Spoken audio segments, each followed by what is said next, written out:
Hello guys.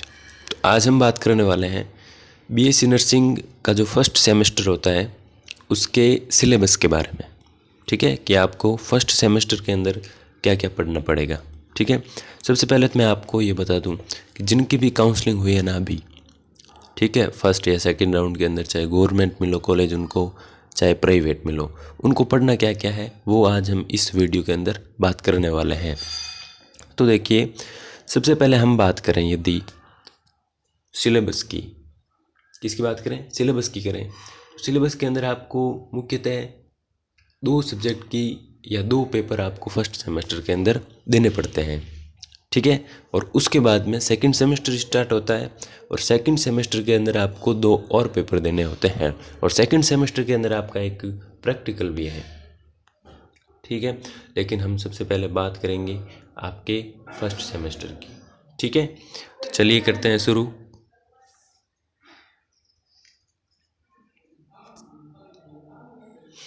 देखिए, subject की यदि हम बात करें तो आपको क्या क्या पढ़ना पड़ता है। एक तो नर्सिंग फाउंडेशन 1, इसके अंदर आपको क्या पढ़ना पड़ता है बताऊँ।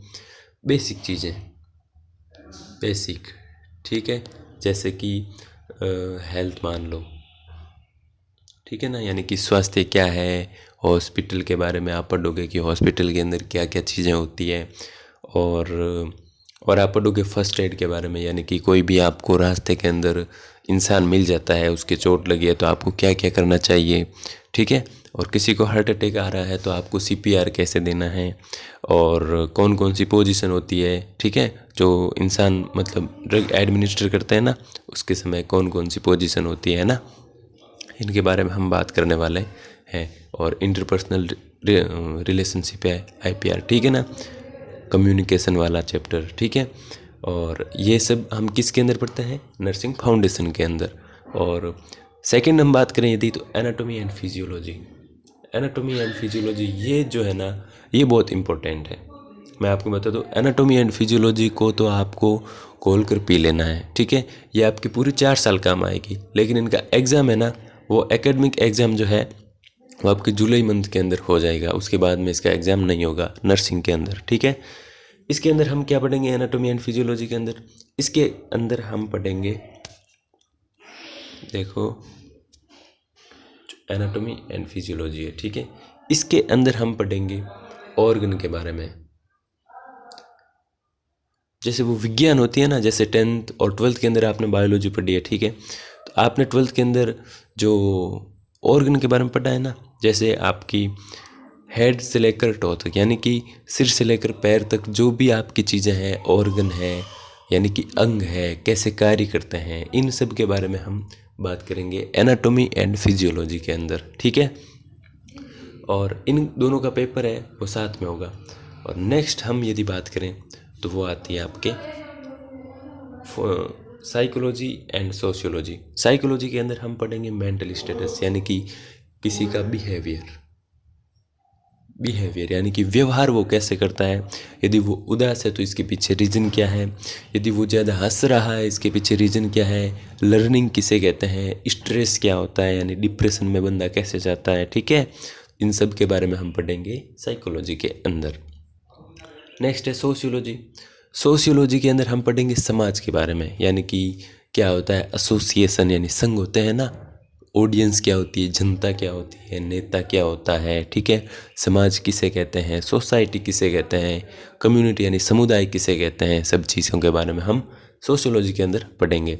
और इन दोनों का पेपर है वो साथ में ही आएगा, खंड ए और खंड बी, 2 के अंदर। ठीक है, ए के अंदर आएगा आपका सोशियोलॉजी का, बी के अंदर आएगा साइकोलॉजी का। ठीक है, अब हम बात करते हैं नर्सिंग फाउंडेशन की। ठीक है, नर्सिंग फाउंडेशन 1 में आपके 14 यूनिट है। ठीक है, नर्सिंग फाउंडेशन 1 के अंदर आपके कितनी यूनिट है, 14 यूनिट है। ठीक है, और आपको है ना 14 यूनिट फर्स्ट सेमेस्टर में पढ़नी है, लेकिन एग्ज़ाम इसका है ना सेकंड सेमेस्टर में होगा, जो नर्सिंग फाउंडेशन है ना इसका। और नर्सिंग फाउंडेशन 2 है वो पढ़नी है आपको सेकंड सेमेस्टर के अंदर। सेकंड सेमेस्टर के अंदर जो नर्सिंग फाउंडेशन है उसके अंदर आप प्रोसीजर पढ़ोगे कि कैसे ड्रग एडमिनिस्टर करते हैं, या सभी चीज़, ठीक है ना, कैसे न्यूट्रिशन अफेक्ट करता है हमारे हेल्थ को, ये सब चीज़ों के बारे में हम पढ़ेंगे नर्सिंग फाउंडेशन के बारे में, ठीक है। अब देखो इसमें 14 यूनिट है। अब हम बात करें यदि जुलाई के अंदर एग्ज़ाम किस किस का होगा, उसकी यदि हम बात करें कि जुलाई के अंदर एग्ज़ाम किस किस का होगा, तो आपके जुलाई के अंदर एग्ज़ाम होगा एनाटॉमी एंड फिजियोलॉजी का। ये भी खंड ए के अंदर आएगी आपके एनाटॉमी और बी के अंदर आएगी ये फिजियोलॉजी, ठीक है। और सोशियोलॉजी का खंड ए में आएगा पेपर और साइकोलॉजी का आएगा खंड बी के अंदर पेपर, ठीक है। कुल आपके मार्क्स होते हैं 75, ठीक है। इतने मार्क्स होते हैं, 75 की एग्ज़ाम होती है आपके, ठीक है। 75 की होती है एग्ज़ाम। इसके बाद में आपके ये फर्स्ट सेमेस्टर है वो हो जाता है कंप्लीट। और इनके जो एग्ज़ाम होता है ना वो होता है जुलाई लास्ट के अंदर, ठीक है। अब हम एक बात करें, आपका जो सिलेबस रहेगा ना वो पूरा का पूरा इंग्लिश मीडियम में रहेगा, इंग्लिश मीडियम के अंदर, ठीक है। तो आज के लिए बस इतना ही। नेक्स्ट आपको कोई प्रॉब्लम हो तो आप कमेंट ज़रूर करें। धन्यवाद।